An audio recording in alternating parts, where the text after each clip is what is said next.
जैसा कि आप लोगों को मालूम ही है, मीडिया पर्सन्स को मालूम है कि हम बस का मुद्दा, लोकल बस का मुद्दा कब से उठा रहे हैं। किसी ने कोर्ट जाना है, किसी ने कहीं जाना है, छोटी बसेस जो हैं वो नाहन में अब लगनी चाहिए।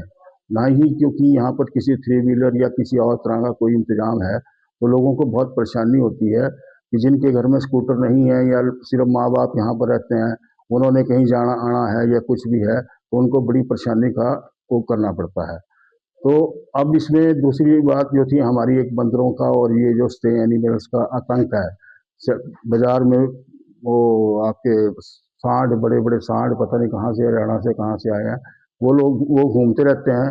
प्रशासन उसके प्रति भी संवेदनशील नहीं है। तो इसके अंदर भी, और तीसरा जो है हमारा, एक जो स्मार्ट मीटर्स लगाए हैं सरकार ने, और बिजली के बिल हैं, ये 5-5, 6-6 महीने नहीं आ रहे हैं, जो कि एकदम हर आदमी के ऊपर एकदम भार डालेंगे। क्योंकि अगर हर महीने बिल आएगा तो आप भी समझते हैं कि वो बर्डन जो है लोगों के ऊपर कम होगा। एक हमारा वाटर बॉडी का इशू है कि आपको पता है कि वाटर बॉडीज जो हैं नाहन शहर की शान है, तो उन वाटर बॉडीज के लिए भी सरकार को प्रयत्नशील रहना चाहिए, उनको समय पर साफ कराना, उनके अंदर उनको ठीक रखना। अब आप ये समझ लीजिए, एक जो फाउंड्री तालाब की बात है, फाउंड्री तालाब कितना गंदा है, उसको उसके अंदर मेरे ख्याल से 20 साल से मुहिम वो चली हुई है कि भाई उसको जो है ठीक तरीके से सरकार उसको करे। क्योंकि वाटर बॉडीज के ऊपर सेंटर का बहुत बजट है, लेकिन फिर भी मेरी समझ में नहीं आता कि जो प्रशासन है वो क्यों उसके बारे में संवेदनशील नहीं है।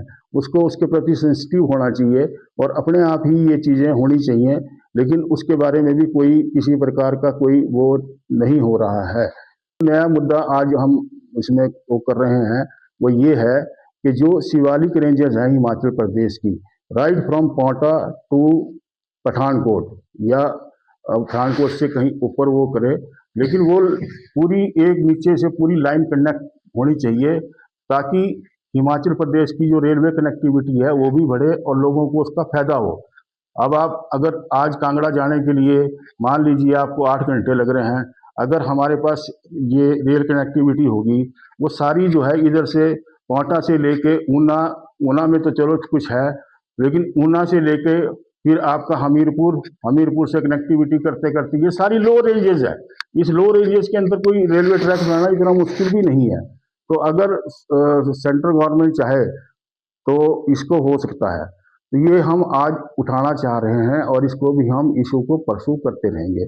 इसके लिए हम प्रधानमंत्री महोदय और अपने जो हमारे एमपी हैं उनसे भी हम बात करेंगे और मिलेंगे भी, और उनको चिट्ठी भी लिखेंगे कि वो हमारा स्टैंड रहा है, वो हमेशा से यही रहा है कि मेडिकल कॉलेज जहाँ है वहीं होना चाहिए, क्योंकि वहाँ पर एनफ लैंड है, लैंड की कोई कमी नहीं है। हमने ही सरकार को रिप्रेजेंट किया था उस टाइम, 80-90 बीघे लैंड इनके मेडिकल डिपार्टमेंट की है और मल्टी स्टोरी का जमाना है, तो उसके अंदर कोई वो नहीं है। और हमारी बात मानी गई थी और मेडिकल कॉलेज वहीं पर रखा गया था।